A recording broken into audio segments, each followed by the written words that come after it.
As the Roman Empire crumbled, a new force emerged from the lands of modern Germany and the Netherlands, the Franks. They were not a single nation, but a collection of tribes living along the Rhine River, sometimes fighting Rome, sometimes serving as its mercenaries. The Franks were fierce warriors and hardy farmers, shaped by forests and marshlands, valuing loyalty and courage above all. Unlike the Romans, they lived in wooden longhouses, their lives centered around family and the rhythms of nature. Their relationship with Rome was a mix of conflict and cooperation, learning Roman tactics while the empire weakened.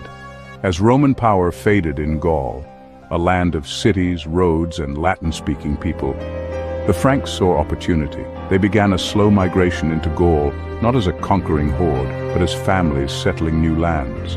The Franks adapted, learning from the Romans while holding on to their own traditions. With Rome's collapse, a power vacuum opened, and the Franks were ready to fill it.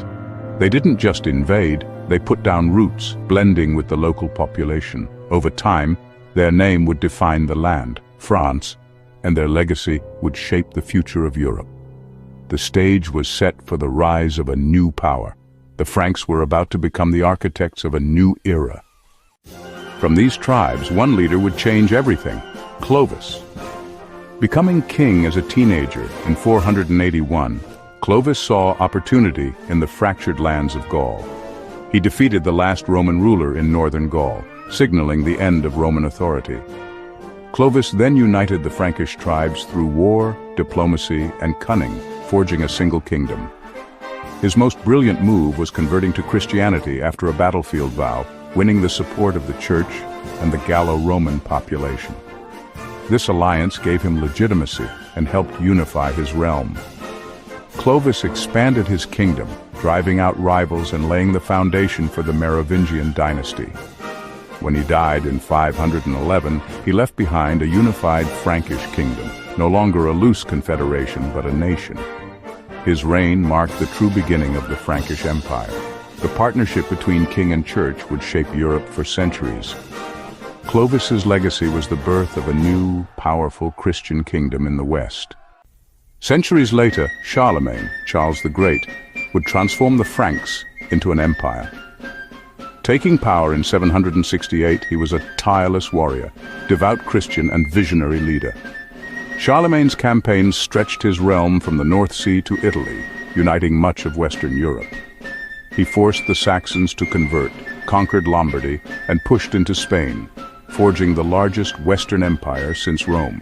But Charlemagne was more than a conqueror. He standardized laws, reformed the economy, and sent envoys to enforce his rule. His greatest moment came in 800, when Pope Leo III crowned him Emperor of the Romans in Rome. This revived the idea of a Western Roman Empire and cemented the alliance between the Franks and the papacy.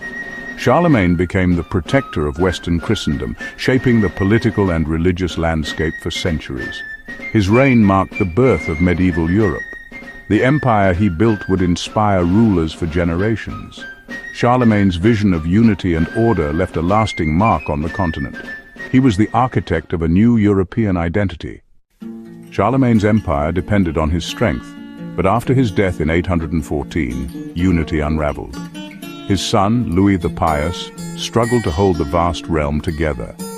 Civil war erupted among Louis's sons, tearing the empire apart. In 843, the Treaty of Verdun split the empire into three: West Francia, future France; East Francia, future Germany; and a Middle Kingdom.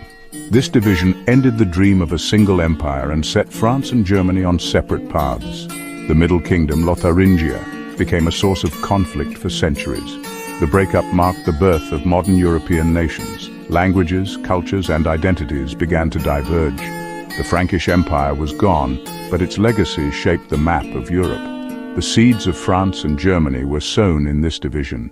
The end of unity was also the beginning of new nations. Daily life in the Frankish Empire was rooted in the land. Most people were peasants, working small plots, growing grains, and raising livestock. Life was hard and uncertain, dependent on harvests and weather. Society was organized around the manor, with peasants owing labor and crops to a local lord in exchange for protection. This feudal system connected everyone, from serf to emperor. Homes were simple, often shared with animals for warmth. Family and community were central, with marriages arranged for alliances and children working from a young age. Entertainment was basic: storytelling, music, and seasonal festivals.